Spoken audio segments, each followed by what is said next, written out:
gak maksimal ya. Iya. Saya tidak biasa grogi sebetulnya. Saya sekarang kok bisa grogi saya dengan Jeping ini.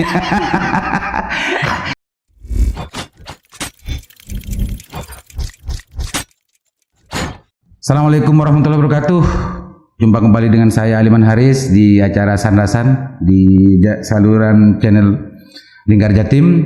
Kali ini Lingkar Jatim channel memberikan surprise ya, memberikan surprise para pengunjungnya, mendatangkan seorang gadis cantik sekali dan yang sering kita dengar dan sering kita yang kita pahami adalah duta wisata namanya. Dan kalau di Bangkalan itu, kalau di Madura semua mungkin ya, hanya di Bangkalan mungkin, tidak hanya di Bangkalan, Kacong Ceping namanya, Kacong Ceping. Ini kan menarik dan banyak hal nanti yang saya akan gali, apa sebetulnya fungsinya Kacong Ceping, bagaimana aktivitas Kacong Ceping, dan bagaimana seleksi dari Kacong Ceping gitu ya. Selama ini banyak orang mengatakan kalau Kacong Ceping itu tidak cantik, tidak masuk, atau tidak cerdas, tidak masuk. Nanti kita kupas tuntas, tapi dengan gaya ceplas-ceplos juga. Selamat datang Ping gitu ya. Ya, selamat datang Ceping. Ceping. Jadi kenalan dulu ini. Siapa nih? Ini Ceping untuk yang kedua periode 2020 ya? 2019 belum pilihan. Oh, belum. 2019. Jadi sekarang mahkota Ceping itu masih sedang ada di bahasa apa? Yanti, Mustika Yanti. Mbak Mustika Yanti. Ini nomor satu ya? Iya. Yang kemarin. Mbak Mustika Yanti sebetulnya untuk bisa menjadi Ceping, syarat-syaratnya itu harus bagaimana, Mas? Untuk menjadi seorang duta wisata, lebih tepatnya karena kami ada Kacong dan Ceping, begitu, Kacong, ada Ceping, laki-laki dan perempuan. Ada kriteria khusus yang bisa dibilang kami biasa menyebutnya 4B. 4B, brain atau otak, begitu, kecerdasan, beauty, kecantikan atau dari physical appearance, dari penampilan, kemudian behavior atau tingkah laku, anjak asor, anjak asor kalau misalkan bahasa behavior gitu ya. Behavior. Dan yang terakhir adalah brave, keberanian. Oh, keberanian, mental gitu ya. Mentalnya. 4 itu yang harus dikuasai oleh calon Kacong atau Kacong duta wisata gitu ya. Duta wisata. Dalam lebih dikenal kalau di Bangkalan adalah Kacong Ceping gitu ya. Kalau tidak punya 4 kriteria itu bisa dikatakan tidak memenuhi syarat gitu ya. Mbak sih Ping aja apa Mbak ya enaknya ya? Ping boleh? Ping gitu ya, Ping aja. Karena sebagai Ceping di sini diundangnya gitu. Oh gitu ya, iya. Dinda nggak boleh. nanti Kanda gitu bisa. Tapi itu sering menjadi istilah saya untuk memanggil adik-adik saya. Tapi kalau ke Mbak Mustika nanti sampai Dinda, nanti di persepsinya berbeda-beda nanti di apa namanya para pengunjung. Oke, berarti ada 4 kriteria itu ya yang harus mempunyai. Dan itu pun dipertandingkan kan, diseleksi gitu ya. Diseleksi. Dan tidak semuanya akan bisa masuk, masih ada tahapan-tahapan yang sangat ketat gitu Mbak Mustika ya. Ya, dari babak penyisihan, kemudian semifinal, baru nanti final. Jadi ada tahapan-tahapannya. Ya. Sekarang sudah ini Mbak Mustika ini Ceping yang keberapa di Bangkalannya? Kalau ditanya yang keberapa, karena memang pemilihannya dari tahun 80-an sudah ada. Oh, sudah ada? Ya, tapi judulnya Kacong Ceping Madura waktu itu. Jadi seluruh Madura? Se-Madura. Kemudian dari tahun 90-an ada lagi tapi sempat terhenti. Kemudian di 2000-an ada pemilihan lagi. Jadi sudah lumayan panjang sejarahnya kalau bicara Kacong Ceping. Jadi kalau tepatnya berapa masih belum ya? Iya, sudah terlalu banyak episode-episodenya soalnya. Nah, ini salah satu bentuk kecerdasannya apa tadi? Apa namanya kalau yang cerdas? Brain. Lah ini salah satu kecerdasannya, sampai memahami tentang masa sejarah Kacong Ceping Madura ini. Makanya tidak salah kayaknya ini untuk tahun 2019 kemarin memilih Mbak Mustika menjadi Ceping di Bangkalan. Gitu ya Pak Tika ya. Selama ini berapa kemarin Mbak Mustika yang ikut ajang itu? Kacong Cepingnya berapa itu? 200-an untuk cepingnya. Kacangnya sendiri juga 180-190-an. 200-an Iya. cepingnya cok. Iya. Jadi di 200 itu Mbak Mustika yang yang memenangkan itu ya. Ya, alhamdulillah diberi amanah. Amanah ya. itu untuk menjadi duta wisata Bangkalan gitu. Iya. Mbak Mustika, selama ini aktivitas dari Jebeng dan duta wisata di Bangkalan itu apa saja sih sebetulnya? Karena memang judulnya duta wisata, tidak jauh dari kegiatan-kegiatan wisata, Wisataan gitu ya. promosi wisata, Travel gitu. Bukan. bukan. Karena memang kami di bawah dinas begitu, jadi kegiatan-kegiatannya lebih banyak mengenai tamu-tamu yang berhubungan dengan dinas dan kabupaten tentunya gitu. Karena memang judulnya duta wisata, fokus utamanya di situ, di promosi wisata. Tapi kalau misalkan ketika kita bicara kegiatan apa saja, sebenarnya banyak sekali kegiatan dan judul-judul yang sebenarnya kita sudah lakukan selama ini gitu. Kami sudah lakukan. Jadi semua itu dinas yang yang di bawah dinas gitu ya. Ada yang Dinas Pariwisata. Ya, tugas utamanya dari dinas, tapi juga kami ada inisiatif sendiri, misalkan tentang kegiatan-kegiatan kepemudaan seperti itu. Jadi karena memang Kacong Ceping di Bangkalan sudah ada paguyubannya, namanya K2JB, Kompolan Kacong Ceping Bangkalan. Apa? Kompolan Kacong Ceping Bangkalan, K2JB. Pemirsa dan penonton perlu diketahui bahwa Kacong Ceping sudah punya organisasi yang disingkat dengan K2JB. K2JB. Kompolan Kacong Ceping Bangkalan. K2JB, Kompolan Kacong Ceping Bangkalan. Jangan lupa kalau ingin tahu tentang masalah wisata di Bangkalan dan destinasi wisata yang potensial untuk dikembangkan di Bangkalan, di sini nanti yang bisa memberikan informasi secara detail. Gitu ya Pak Mustika ya. Iya. Mestinya. Pak Mustika, aktivitas kesehariannya di samping memang oleh Dinas Wisata Bangkalan memang diwadahi gitu ya. Struktur itu memang menjadi secara kestrukturalnya memang langsung di bawah Dinas Pariwisata apa memang sendiri-sendiri seluruh aktivitasnya? Di bawah dinas. Langsung di bawah dinas. Jadi untuk menerima tamu gitu ya, sambil lalu memberikan promosi di tentang masa destinasi wisata di Bangkalan gitu aja ya. Iya. Untuk yang keluar belum pernah dibawa keluar oleh dinas dikirim kemana gitu untuk mempresentasikan destinasi wisata di Bangkalan belum? Banyak sebenarnya. Jadi ketika kita berbicara dinas membawa kami kemana saja, mengutus kami kemana saja gitu, karena duta wisata juga di provinsi juga ada, di nasional juga ada kegiatan-kegiatan pariwisata yang biasanya diselenggarakan di Jawa Timur misalkan. Jadi ada pertemuan duta wisata se-Jawa Timur, kami juga berpartisipasi di sana gitu. Kemudian juga ada pemilihan duta wisata Jawa Timur nasional, itu juga kami berpartisipasi. Dilibatkan ya. Jadi ada dana tersendiri mungkin yang disiapkan oleh Dinas Pariwisata yang Mbak Mustika rasakan penyediaan fasilitas yang diberikan oleh Dinas Pariwisata Bangkalan itu cukup nggak menunjang aktivitas dari adik-adik Kacong Ceping di Bangkalan?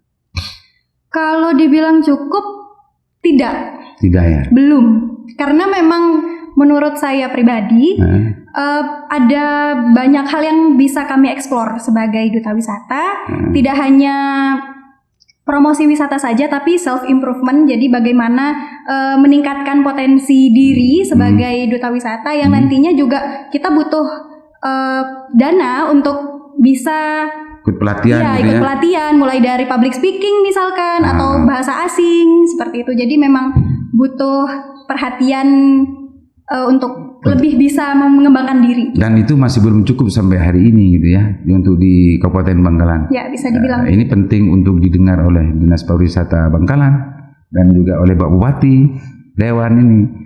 Ini adalah pahlawan-pahlawan Bangkalan yang bisa mengenalkan Bangkalan ke dunia luar. Tidak hanya mengenalkan, tapi bagaimana mengenal destinasi wisata Bangkalan secara ramah dan segala macamnya. Karena di Bangkalan ini khususnya Madura kan kita terkenal dengan kekerasannya dan segala macamnya. sosok-sosok dari adik-adik Kacang Cuping inilah nanti yang mampu untuk bagaimana menangkal image yang berkembang di luar. Mestinya ini harus diperhatikan. Dan saya lihat dan saya dengar barusan ini tidak begitu diperhatikan benar ini. Terus yang diinginkan oleh teman adik-adik Kacang Cuping sebetulnya apa dari pemerintah Kabupaten Bangkalan khususnya di Dinas Pariwisata? Lebih ke meningkatkan potensi diri. Potensi diri ya, gitu ya. Potensi diri karena kami kan latar belakangnya berbeda, keahliannya juga berbeda. Mungkin ada yang di public speaking, mungkin ada yang di kesenian dan sebagainya. Kami mengharapkan begitu ada ada wadah khusus untuk kami bisa mengembangkan potensi diri kami gitu. Ini saya tidak biasa grogi sebetulnya. Saya sekarang kok bisa grogi saya bilang ini. Ini jujur saya mesti kayak grogi saya ini sekarang. Tapi untuk mengeksplorasi tentang masalah destinasi wisata di mana-mana, ke laut, bahari dan macam-macam pernah diajak nggak? Untuk ini yang belum gitu ya. Itu teman-teman Kacang Cuping pernah melakukan minimal investigasi atau melihat ini belum dimaksimalkan, ini masih belum tergarap.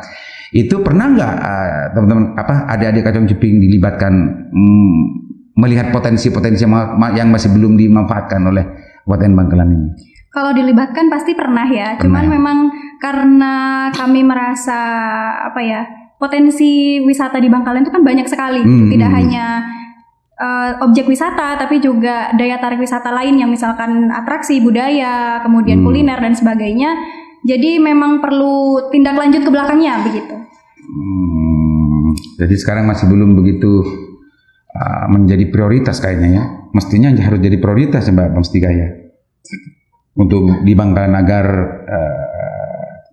teman-teman adik-adik Kacang Cuping dan juga wisata di Bangkalan bisa betul-betul angkat ke publik gitu kan. Ya, mestinya menjadi prioritas kan gitu ya. Ya, karena memang ini tidak bisa kita lihat 1 tahun 2 tahun. Ada jangka panjang yang memang kita harus alami prosesnya. Jadi nggak mungkin kita instan bisa melihat 1 tahun 2 tahun, tapi berkesinambungan untuk jangka panjang gitu. Mbak Mustika sebagai Kacang Cuping atau adik-adik Kacang Cuping yang ada di Bangkalan dan yang ada di K2KB itu ya? K2JB itu ya. Di K2JB itu apa destinasi wisata yang ada di Bangkalan ini sudah dieksplorasi semua? Apa memang penting untuk digarap lagi sekarang agar betul-betul bisa memberikan ketertarikan kepada para wisatawan? Belum. Sebenarnya kan? Begini, kalau kita berbicara tentang daya tarik wisata, kita mengikuti tren. Gitu. Karena tren wisata kan setiap periode berubah gitu. Kalau misalkan dulu hanya terbatas wisata religi misalkan, atau lebih ke wisata yang alam tuh masih agak susah untuk dieksplor gitu. Tapi kalau misalkan sekarang kita bicara tentang pariwisata, tidak hanya pariwisata yang berbasis religi saja yang harus kita kembangkan, karena memang ada wisata bahari, kemudian wisata minat khusus, misalkan kebudayaan, kemudian cultural heritage, jadi semacam peninggalan warisan kebudayaan juga. Cagar. Ya. Jadi memang harus ada explore itu memang harus ada secara berkesinambungan gitu. Nah, yang saya tanyakan itu sekarang dilakukan nggak oleh pemerintah Kabupaten Bangkalan itu sekarang? Apa yang menjadi keresahan dari Kacang Cuping? Gak maksimal ya? Iya. Gak maksimal ya. Bahkan jadi perlu kalau dilihat di yang sering kita lihat setiap hari itu di TRK itu ya, nggak terawat juga ya sekarang. Mestinya Kacang Cuping sering-sering berikan masukan dong kepada Dinas Pariwisata agar wisata-wisata yang sudah pernah dieksplorasi itu minimal dirawat kan begitu. Pernah nggak Kacang Cuping memberikan masukan itu? Kan Eman. Iya. Pernah. Kalau misalkan bicara memberikan masukan pernah, karena memang tujuannya Kacang Cuping juga kan salah satunya untuk karena kami menjangkau lapisan masyarakat gitu, berbagai macam lapisan masyarakat itu yang akan kami tampung, tapi tidak serta-merta membuat kami berkewajiban untuk memastikan itu benar-benar terrealisasi begitu, karena memang itu sudah katakanlah kewajiban dinas begitu. Kami sebagai duta wisata hanya memberikan masukan. Tapi intinya tugas-tugas itu kan sudah dilakukan. Banyak kan inventarisasi yang sudah ada dalam catatan adik-adik Kacong Ceping yang belum ditindaklanjuti oleh pemerintah Kabupaten Bangkalan dalam hal ini adalah kantor pariwisata.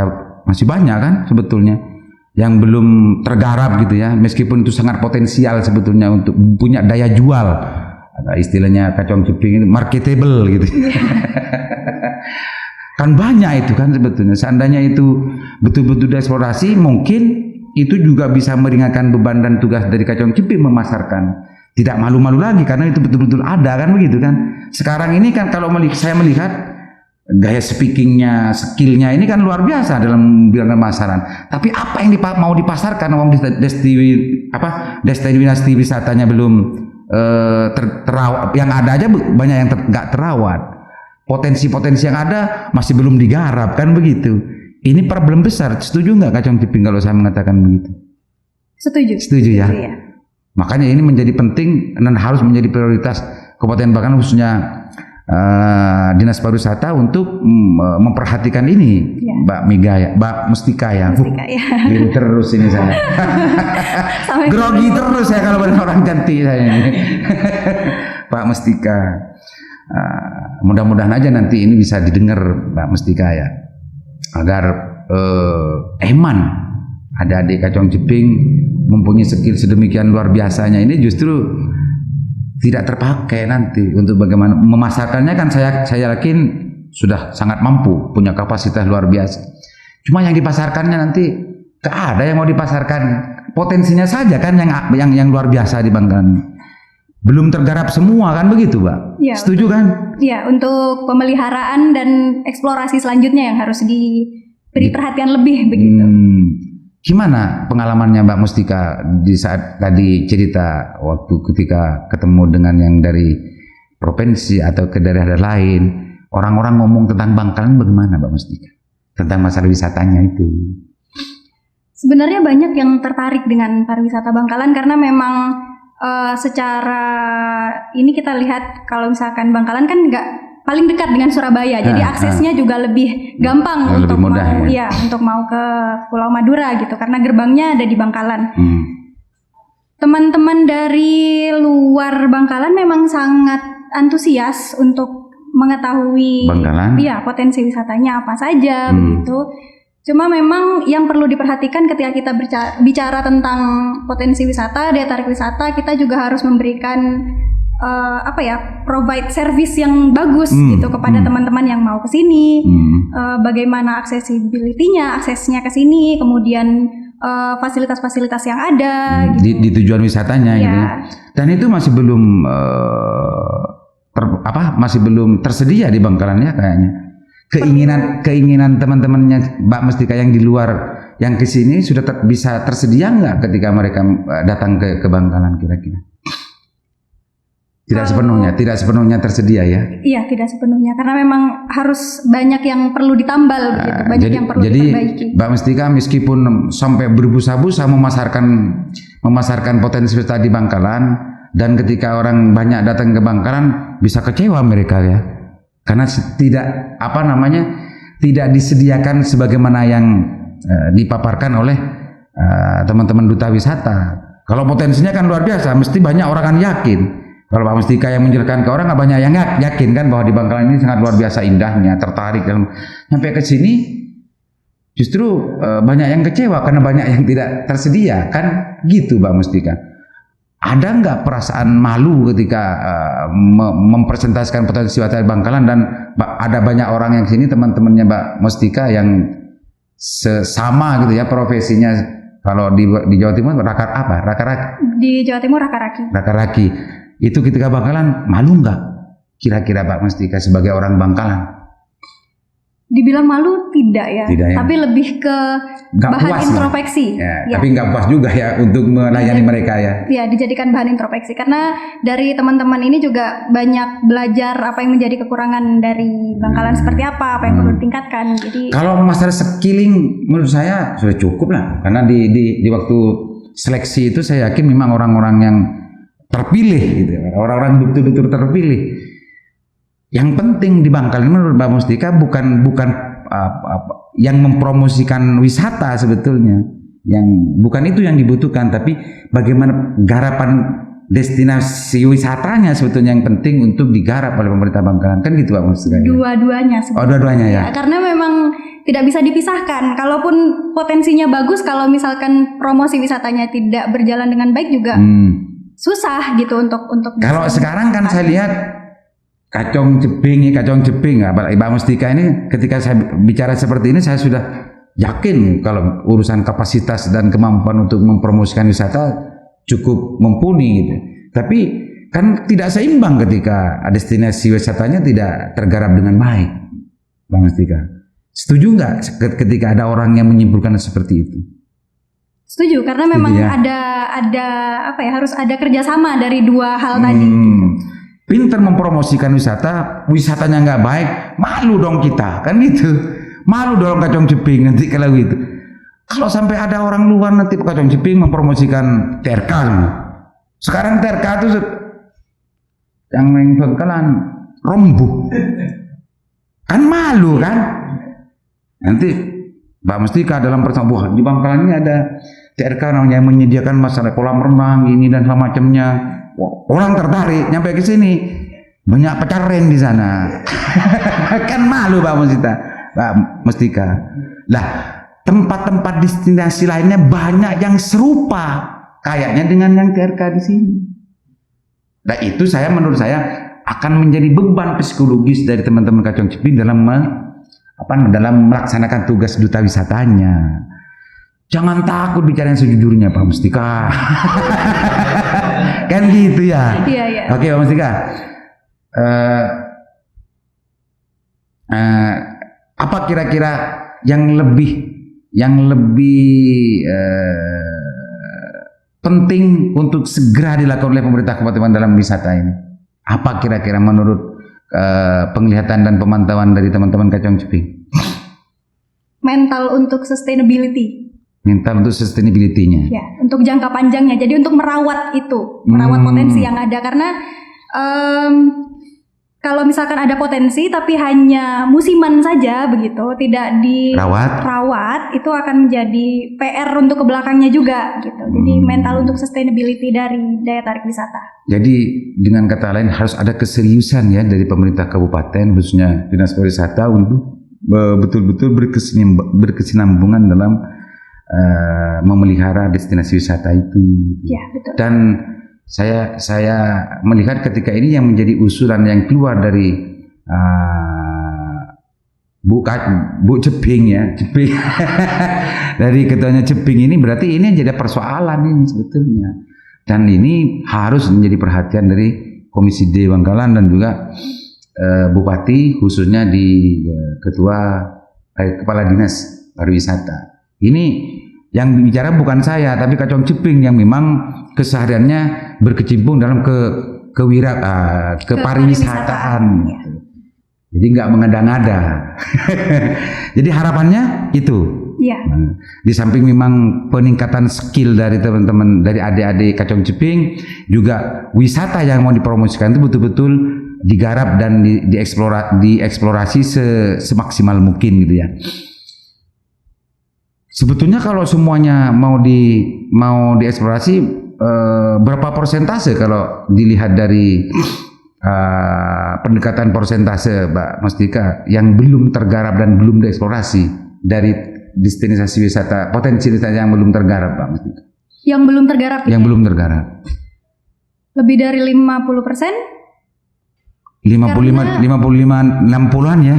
Ya. Yang belum tergarap. Artinya Bangkalan ini masih mempunyai tugas dan kewajiban bagaimana potensi-potensi wisata yang sekarang belum tergarap. 50% banyaknya dari yang sekarang sudah tergarap. Yang tergarap pun tidak terawat gitu ya. Iya. Berarti 30%-an berarti kalau gitu. Wong yang ada nggak terawat.